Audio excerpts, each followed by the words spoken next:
Olá, meus alunos do nono ano, tudo bem com vocês?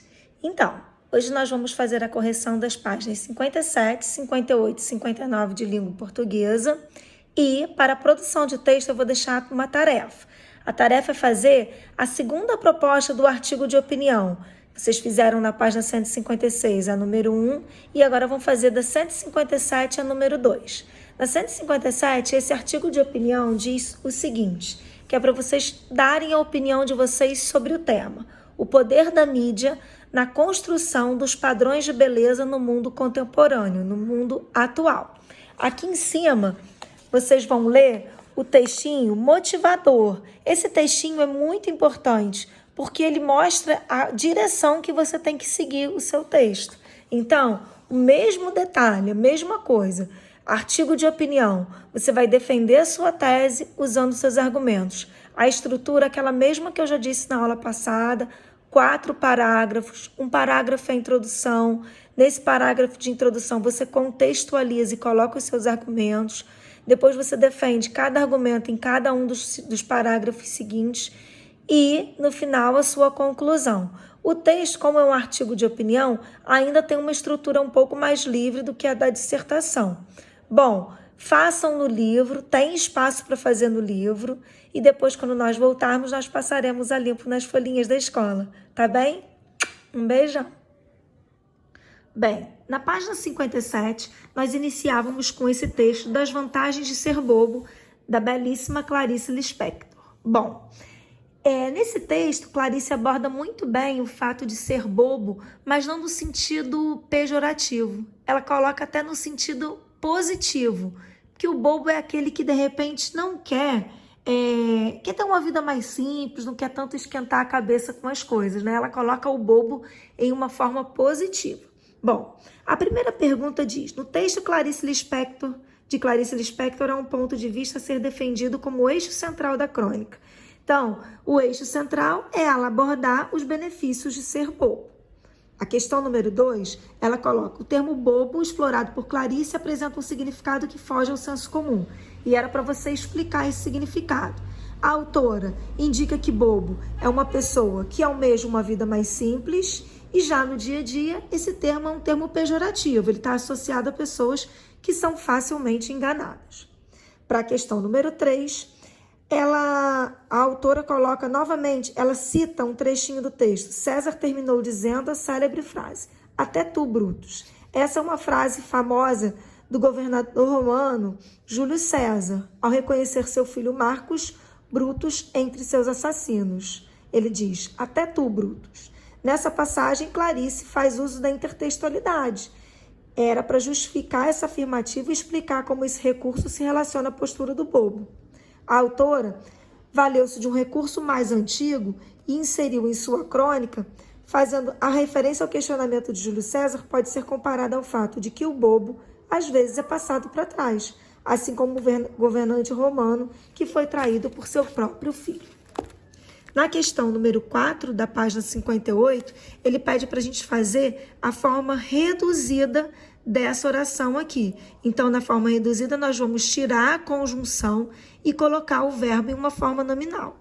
Então, ele disse ser novo o aparelho, praticamente sem uso, porque se mudaram para grave onde é fresco. Ou seja, a gente tirou a conjunção e colocou o verbo reduzido no infinitivo. Essa ficou uma oração subordinada, substantiva reduzida de infinitivo.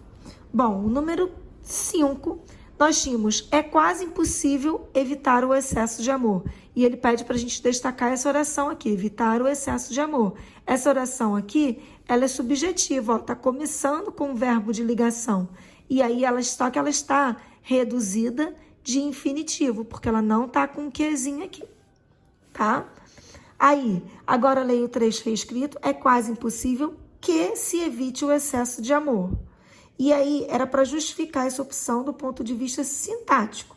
Então, sintaticamente, a forma escolhida pelo autor está mais coesiva, pois evita a repetição do que, além de evitar o texto mais objetivo, além de deixar o texto mais objetivo e mais claro.